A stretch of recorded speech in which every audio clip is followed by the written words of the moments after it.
Hey, Matthew. Hey, Michelle, how's it going? Pretty good. I would just really wanted to talk a little about Dr. Matthew Moynihan. He got his start in fusion in 12 years ago, developing a method to mass manufacturing of targets for the National Ignition Facility. In 2008, he founded the Polywell blog, which endeavored to explain fusion research papers in plain English. In 2016, he created the Fusion podcast, which attempts to explain fusion research by interviewing scientists working in the space. He has written several dozen fusion articles and created over a dozen films describing fusion. He has been interviewed as a fusion expert for the Space Show and written fusion content that have appeared in Forbes, the UK Daily Mail, and Industry Tap. He spent 3 years working as a science advisor for the fusion startup Convergent Scientific Incorporated. So it's a pleasure for us to have Dr. Matthew Moynihan on us talking about the topic redesigning fusion. So, Uh, yep, go ahead. no, go ahead. What's your first question? Well, I'm really big on stories, because I think autobiographies are pretty important and useful and contains a lot of wisdom. So tell us about yourself and how you, kind of even like get into and how do you become an expert in fusion? Well, before Fusion, I was a long-distance runner, and I ran for 9 years, and I attended the University of Buffalo as a chemical engineering major. UB had a Division I team, and I tried very hard to get on it. And after 4 years of trying, I made it my senior year, and then in my fifth year, I was in the top 1,000 fastest 10K runners in Division I. And that was a big personal success for me. So when I finished that, I decided I needed to have a new challenge in my life. So in 2006, I decided that I wanted to devote my professional career to nuclear fusion. So I enrolled at a PhD program at the University of Rochester. And as you said, my research was on techniques to mass manufacture inertial confinement targets. They're balls of ice that we place in the middle of a big metal chamber, and we blast them with laser beams. So within a year of starting the program, I came to the conclusion that ICF probably would not become commercially viable. And I know even as I say that, there's a lot of people that would contest that point. So I started poking around on the web for alternatives and came across a couple concepts that I really liked, one of them being the polywell. So I wanted to talk about this at my university, so I signed up to set up a talk. And when my advisor found out about this, he was very upset. He said that this was a distraction, and though I could have private opinions, you can't implicate the university or the lab in endorsing some other concept. He didn't want to hear about it again. Now, you must understand that, advisors have great power over their graduate students. And in my case, I was afraid that if my boss found out, he would kick me out of my fellowship. So I was left with a real problem. So what I decided to do was start the Polywell blog anonymously under a pen name. So this way I could work on my PhD 9 to 5, my PhD research, and then nights and weekends I could write for the Polywell blog. Now the premise of the blog is to take a peer-reviewed publication, like in Physics of Plasma, and then break it down into simple plain English using pictures and analogies to explain what's going on. So I went on like that for about 5 years. I studied these papers and wrote these articles that explained what was going on to the general public. Now, I've since left academia. I finished in 2013, and I moved on into the commercial world. You mentioned I worked for a fusion startup for a while. I did.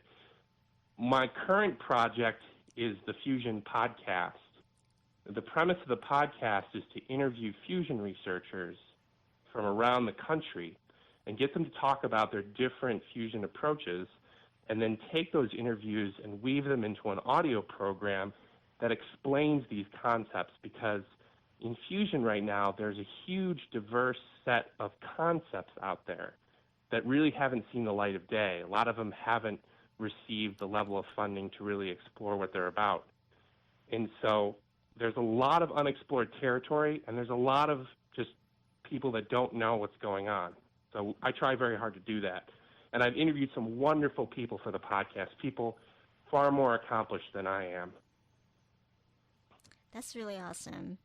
Let's talk about fusion. I understand that there are different types. So, let's just define a few of them, and then we can talk about, some of the different approaches that we have now, and how we could, how we can probably think about redesigning them for the future. So the other question I have is really, what is laser fusion? Well, laser fusion is what we do at the National Ignition Facility, and it's been around for maybe 4 or 5 decades.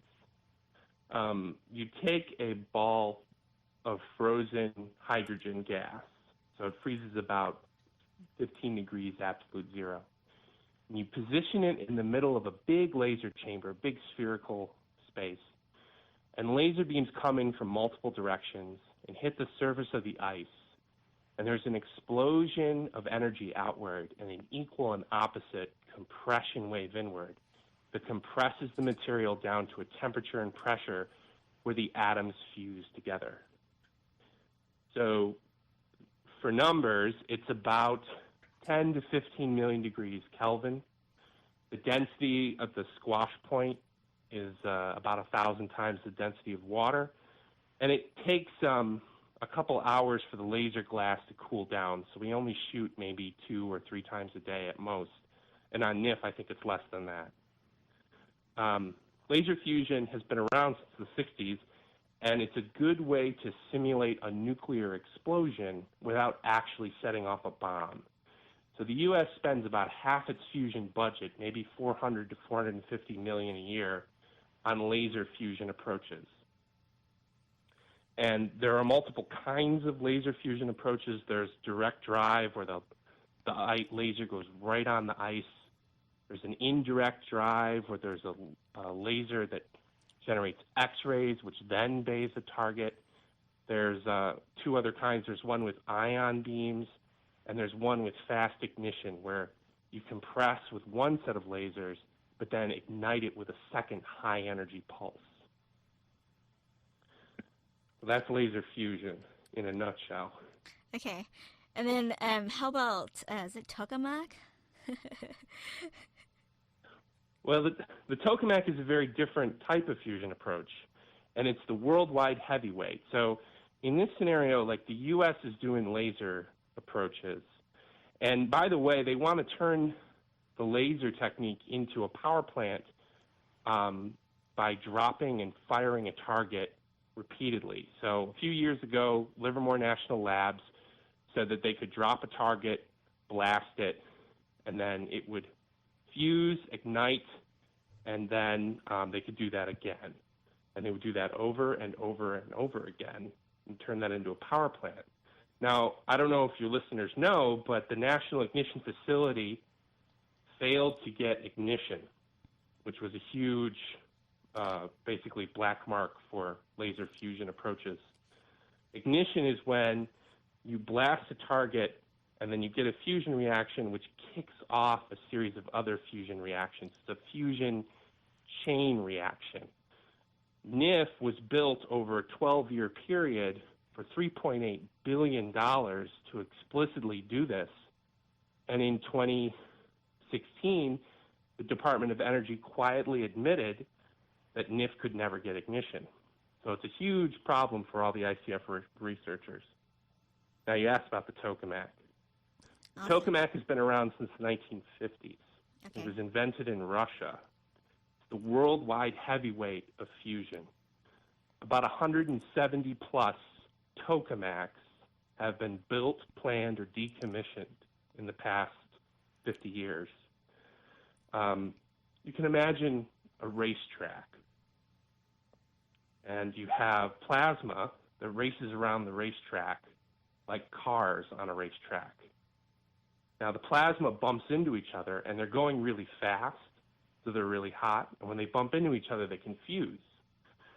One of the problems with a tokamak is when plasma bumps into each other, it can scatter. So it gets bumped and pushed into the outside lanes, and then it can hit the wall and be lost. But the world right now the world's fusion effort is pretty much focused on the tokamak, and they're building a giant tokamak in France called ITER. They've been planning it since the 1980s. Right now, it's slated to turn on and start fusing in December of 2025. So it's currently 7 years delayed. So Awesome. that's what it That's what a tokamak is. And how about laser fusion and tokamak compared to nuclear fusion? Say that again? What is a nuclear fusion? Oh, well, a nuclear fusion is when two little atoms come together and combine and fuse. So technically, it's typically done with either deuterium or tritium. They're both isotopes of hydrogen. They're radioactive hydrogen. You have to get the little atoms really, really close together. About a few femtometers is what you need. And when they get that close, what happens is the strong nuclear force takes over and pulls them in together. And when they pull together, they combine to make helium. And when that happens, some of the mass is actually lost, the binding energy, and it is converted directly into energy through E equals mc squared, Einstein's famous equation. Mm-hmm. That produces a ton of energy. It's the greatest energy producing technique we know of, and it's the force that powers the sun. So you can get fusion like this, and you want to get a bunch of plasma really hot, then you want to have it contained in a space so it can bounce around and collide with other atoms. In every collision, there's a certain probability that it'll fuse. So that's basically fusion. Awesome. So we just Matt just spoke about laser fusion, tokamak, and nuclear fusion. So my next question for you is, how are different companies approaching fusion? Well, there are a myriad of startup companies out there, and the two leaders are General Fusion and Trialpha Energy. I'm surprised that not many people have heard of either of them.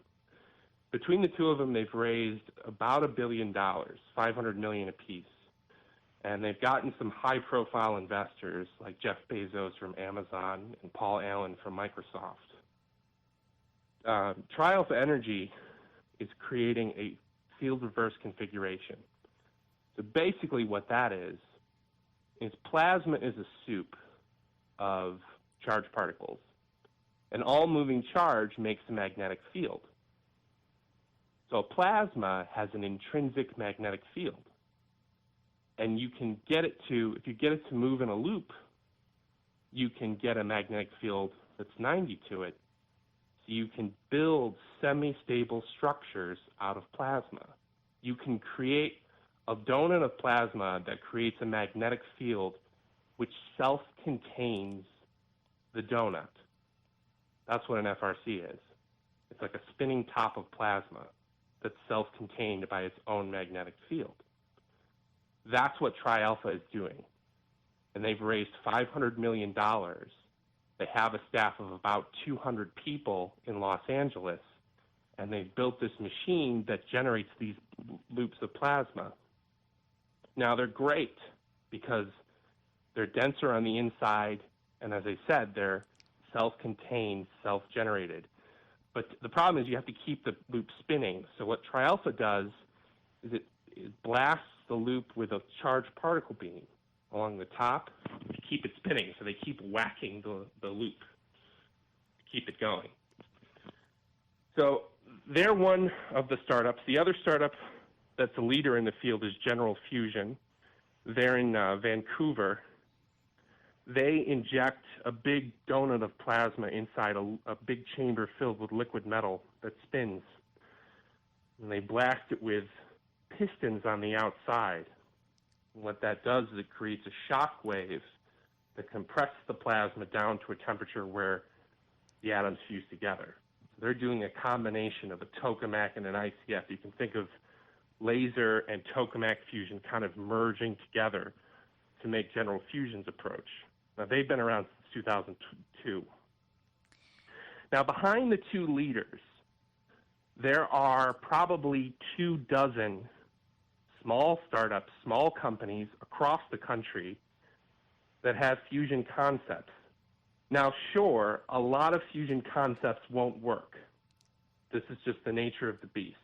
This is a high-risk field where there's a lot of uncertainty. We don't really know what a fusion power plant looks like. But I've seen all kinds of exotic concepts. There's a company that's trying to turn up an ion bunching effect, where ions in a beam go back and forth, and they naturally bunch together.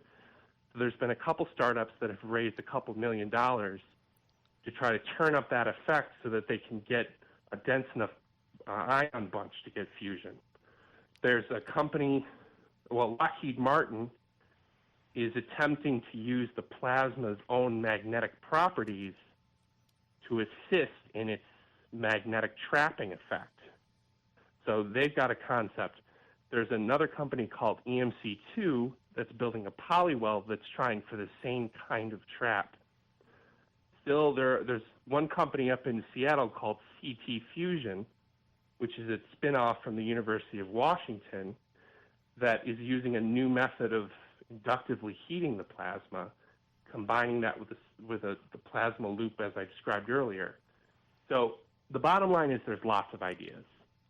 There's a lot of unexplored space. A lot of concepts haven't really been tested because a lot of times they haven't gotten the money.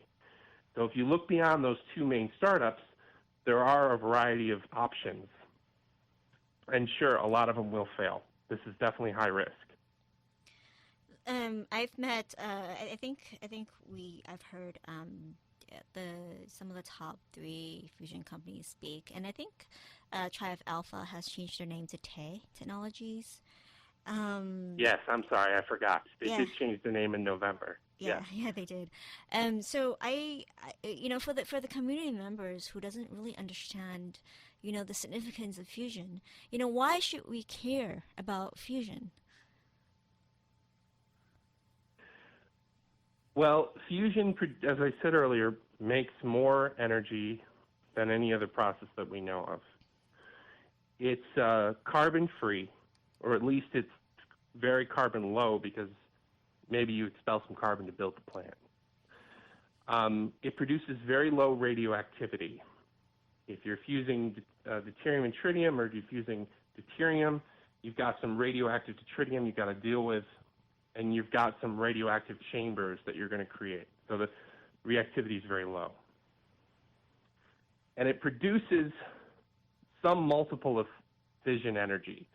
And how much, like 5 times a fission plant, 10 times a fission plant. People have thrown around these numbers. But exactly how much is anyone's guess, because we don't actually know what the fusion power plant is going to look like. We don't know which approach is going to win. On top of that, it has other applications.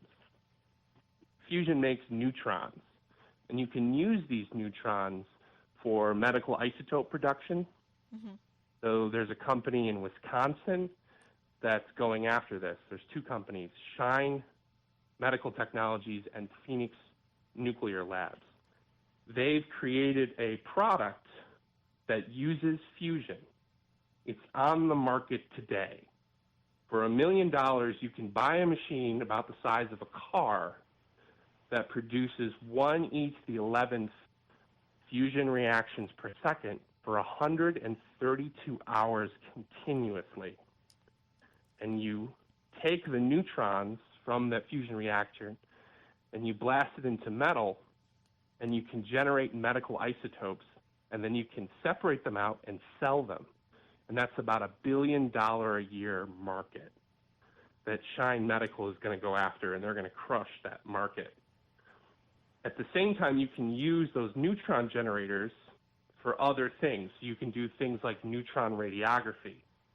You can shine neutrons into like shipping containers and get like an X-ray of what's in a shipping container. So Phoenix is trying to market their product for that market as well. And lastly, there is a medical application. You can take the neutrons from a fusion reaction, and you can kill cancer cells by injecting boron into the cells and then blasting the neutrons into the boron, and that will kill the cancer.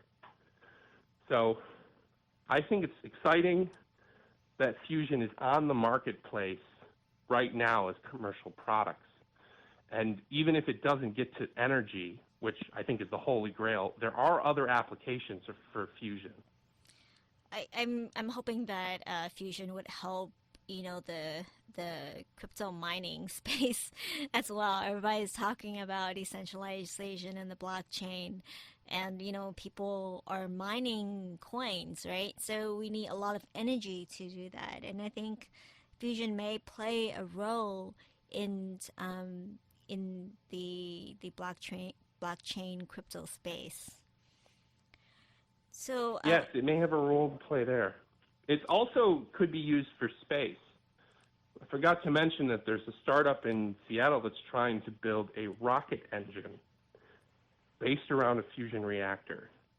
And I've seen presentations where they quote 5 Newton, 10 Newton thrust using a fusion reactor. That's the kind of thing where you can get to Mars in a month. Wow. If you strap a fusion reactor to the back of your spaceship. So, Dr. Matthew Moynihan, you talk about wanting a new system for supporting fusion. Are there any funding problems, and why? The system we have is very good at supporting the status quo. I'm talking about the U.S. federal system. We spend about $950 million a year on fusion, and about half, all that money is sort of earmarked for a project already.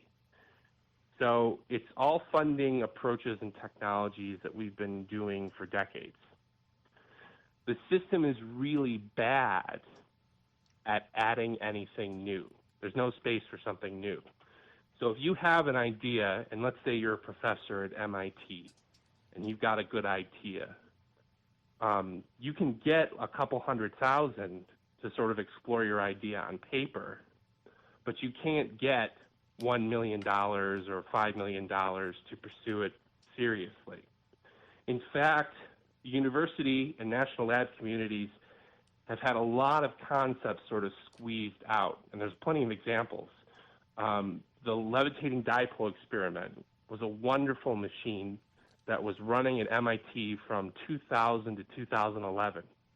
They showed great promise, and they got to a point where they needed $3 million to pursue ignition experiments, and they couldn't get the money. And so they mothballed the project.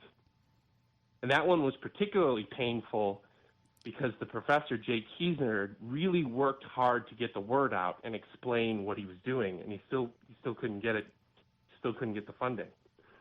And there's a bunch of other examples like that. The POPs machine at Los Alamos in the late 90s, the FRC machine at the University of Washington also got its funding cut, and the magnetic mirror machines. This country spent a fortune on magnetic mirror machines in the 1980s, and they killed the program during the Reagan administration. And today, a lot of the problems that we had with the mirror machines have actually been solved. So there's a big push in the country right now to try to get a mirror program restarted. But right now, today, there is no mirror machines anywhere in the country. And that's because of this funding system we have. So I propose a new system where we add on to the existing funding that we have. The funding system we should get is similar to a drug pipeline, like something you would see at a biopharmaceutical company. You should have a variety of small funding sources for high-risk ideas. So maybe 20 concepts at $1 million apiece a year. And then as a machine or a technology gets more mature and lower risk, you increase the funding. So there's a second tier of maybe 10 concepts at $10 million a year. And then finally, you support 3 big concepts at $100 million a year. And you tie the money around the ability to be a power plant, so around a machine's runtime, or its cost, or its overall size, or how complex it is, or how efficiently it holds onto the plasma. So you structure the funding around making a power plant. I think if we implemented this system, we could see a real change in how we fund, support fusion, and ultimately the kind of research that we get, the kind of results we get. So this is an idea that's not just been said by me. It's been echoed by a lot of different people, including in the fusion startup world. I think it's something that should get real traction, and it's something that I've been pushing now for a year or so. Oh, awesome! So, what is your vision of fusion? Just want to add one more thing. Sure. China is putting in 2.5 billion yuan into fusion and fission research this year. They incorporated it into their last 5-year plan. They have an office called the Instead office in Hefei, and it's an office of the Chinese Academy of Sciences. So they've hired about 500 PhDs they have an average age of 31. And the office has been tasked with exploring advanced fission and fusion. So they're looking at things like thorium, modular reactors, and molten salt reactors. And on the fusion side, they're doing mirror machines, FRCs, and the molten salt blanket. So they are moving ahead with this. And if the U.S. fails to do so, the U.S. will suffer. So it's unfortunate. But you asked me about my vision for fusion, huh? Yeah. So, I think, as we redesign fusion, and really look at different approaches to it in the past, if it doesn't work, then, I would think that we learn from it, right? Because the project is almost a moonshot and it's so costly. So when we're talking about redesigning, we're talking about change, right? So, whether change is possible or not, whether people in the ecosystem wants to change it or not, I'm just curious to hear what your thoughts are in terms of, ideally, what is your vision of future, of fusion? Is it something, is it just really something that works? Is it something that, that in the future that we can generate and create energy, so that we could, make the world better, and so that we can consume less, and so that humans live longer. Just really, what is your vision of fusion? I think any fusion researcher has some vision of fusion. I want to just say that I don't know if you know this, but you can get fusion in your home. You can build these small devices called fusers that about 90 people in North America have built. You put a wire cage inside a wire cage inside a vacuum chamber, and you introduce ions into the cage. Well, the ions enter the first cage, and they feel a voltage drop. About 20,000 volts is enough. The ions fall down the inner cage, and as they fall, the electric field does work, Newton cross meter work, on the ion, heating it to fusion conditions. If it misses the inner cage, it can collide in the center and fuse. Now, I said about 90 people in North America have built these things. So the youngest person to do fusion actually in the world is a 14-year-old kid in England who got fusion in his middle school. I don't think the world really appreciates the importance of this, the fact that you can do fusion in a garage or a basement. Now, a fuser can never make net power, ever. But it's a great way to introduce a large number of people to this field.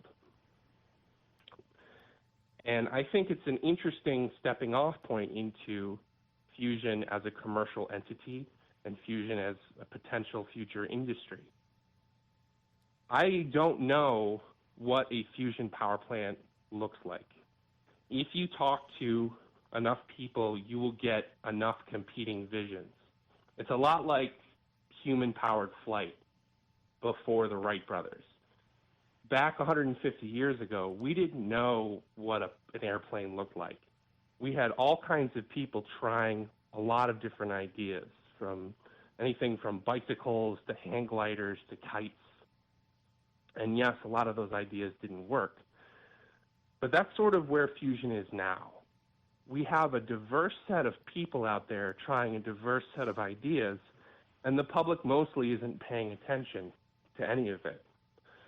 And 90% of these ideas are not going to work, but maybe one of them does.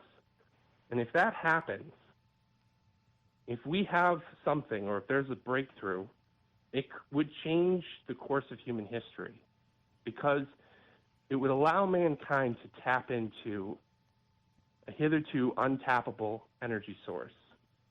And it would bring plentiful energy, base load power, to the grid in a very appreciable way.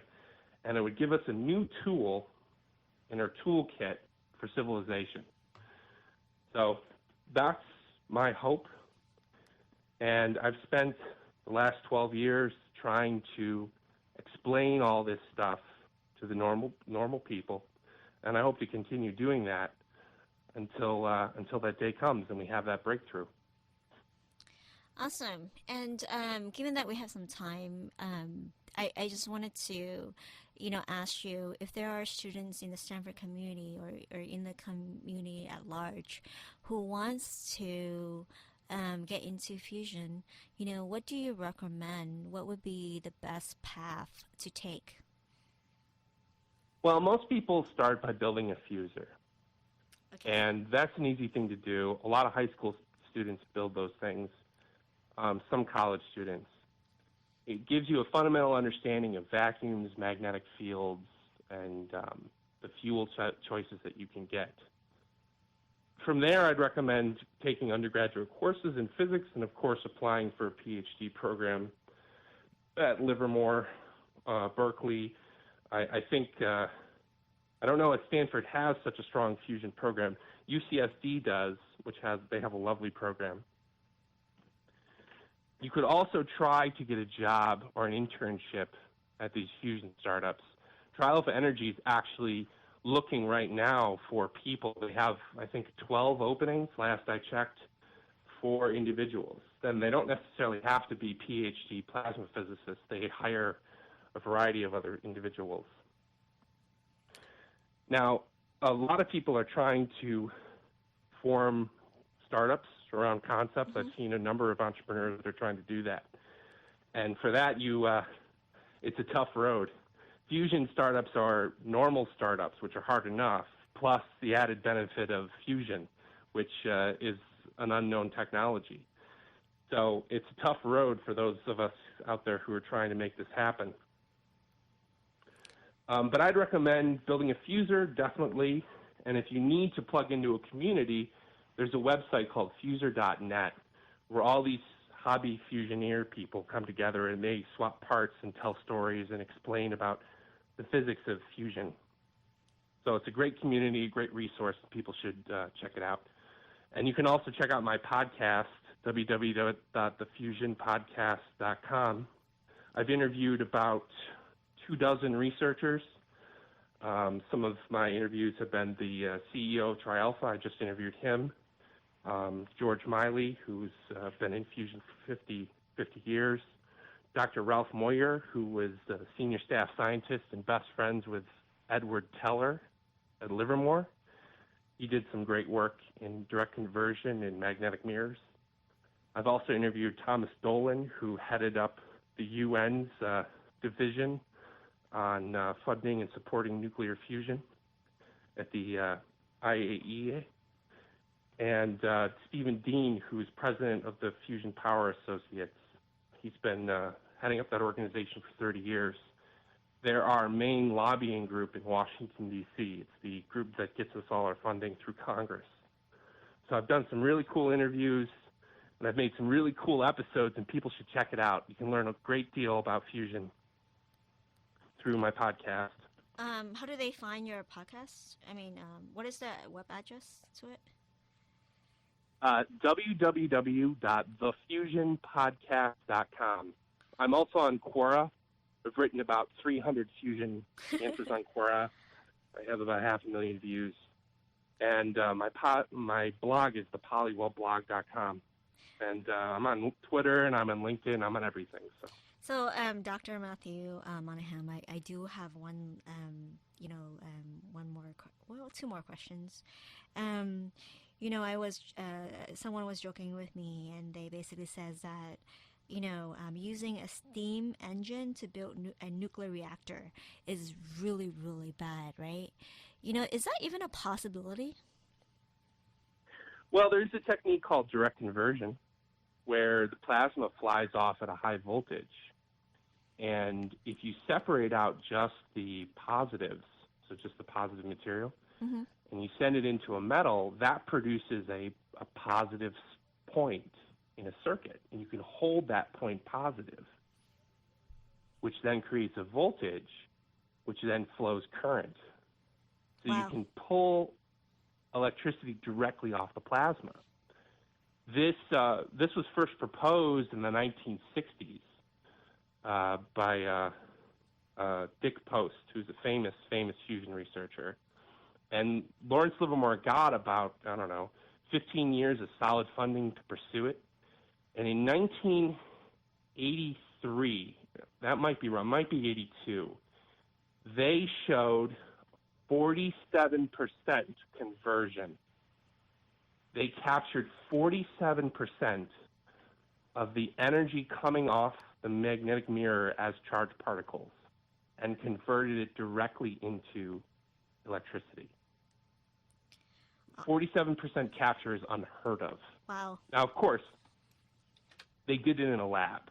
And what does that mean? Because it's not the same thing as a steady, repeatable process that moves out into industry. But it was a very promising result. And Ralph Moyer did that work, and I interviewed him for my podcast, so he talks about it. That is super It's actually a few years after that, the magnetic mirror program got shut down. They closed the whole machine. They laid off a couple hundred researchers from Livermore, and the reason they gave was to balance the budget. kind of a red letter day in fusion history. So one last question I have is, I think you have given a lot of awesome advice for the community here who want to learn about fusion.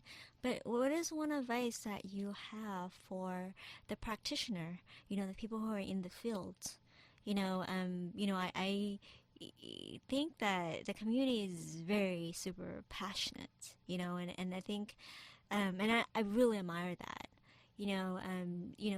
But fusion at the same time, I heard is really, really hard, So for the people who are every day going to work, making, fusion possible, right? What is your one advice to them?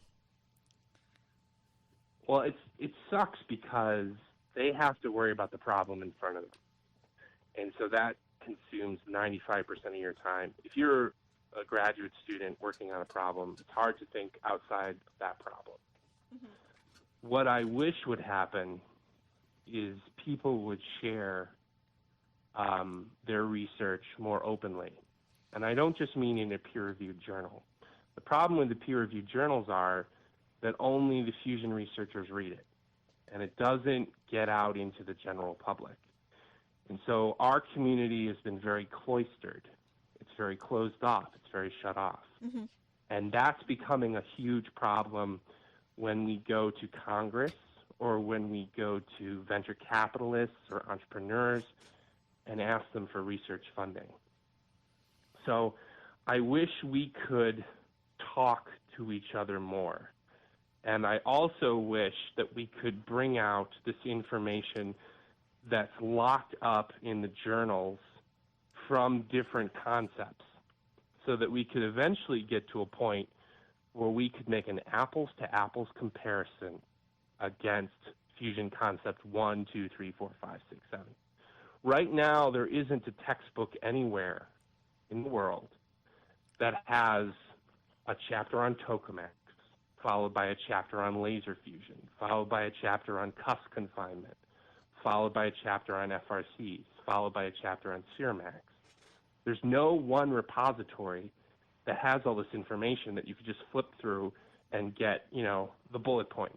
This is the concept, this is the runtime, this is the history, this is the cost. It doesn't exist. And it really has to happen. We really need to do something like that. That would be a great springboard for figuring out which approach to invest in.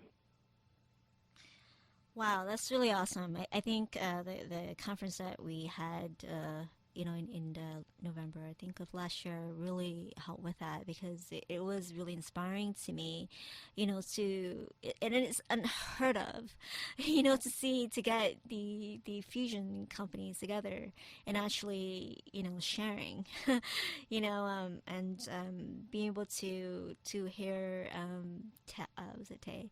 A nuclear fusion and general fusion and Lockheed Martin spoke in the same room. That was amazing, and from you, I think, and it seems like the collaboration will be really important in working together to make it work and finding a solution for it. Yes, I agree with that.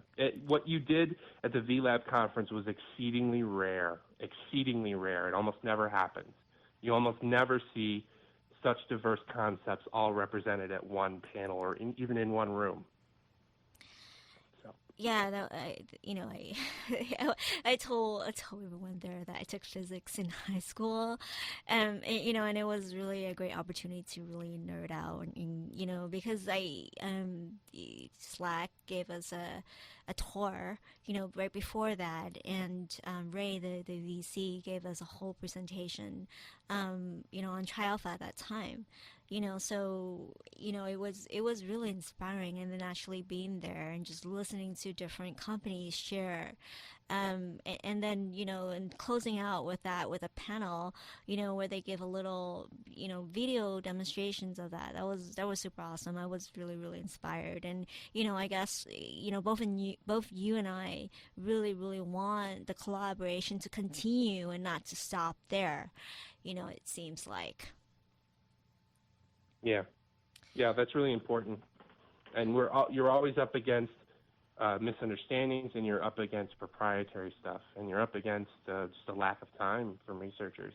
So we really need to step up our game when and communication. And I totally agree with you. It's really important. So we have a little bit of time. If there's any questions that I should ask, and if there's anything, last thing that you wanted to mention, please share with us. Well, I want to say that getting fusion is not a problem. We've been able to do it for 6 decades. The problem is the net power. We've known since 1957 how to get net power. John Lawson is a famous guy in the field, and he wrote this equation. He said, net power is equal to the fusion rate minus the conduction losses, that's all the mass that leaves, minus the radiation, that's all the light that leaves the plasma. In the 6 decades since that equation came out, no one has been able to make it positive. Not anywhere in the world, not at any point in the last 6 decades. If we could make that positive, if we could get more energy out than we put in, we would unleash a whole new tool for the human race that could change the course of human history. It could be a tool to fight climate change. It could be a tool to get us to Mars. It could be a tool to apply to a whole variety of new applications and industries. So I'm hoping that maybe in my lifetime we'll see someone do that. And until that day comes, I'm going to keep trying and working to make that a reality. Awesome. So Dr. Matt Moynihan's podcast is called The Polywell. And his Twitter is... The Polywell blog and the Fusion podcast. I got two things going. Yeah, and his Twitter account and is... the Fusion podcast has some great interviews with great fusion researchers, people well more accomplished than me. And it's a real cool treat. So I encourage people to check it out. And then his Twitter account is the Polywell Guide. I will, this is Laptop Radio Show, and I will archive my shows on YouTube under Laptop Radio. I just wanted to thank everybody for listening, and thank you, Dr. Matthew Moynihan, for talking with us today. Okay. All right. I hope you have a good day. Okay. Bye-bye. All right. Bye. Bye.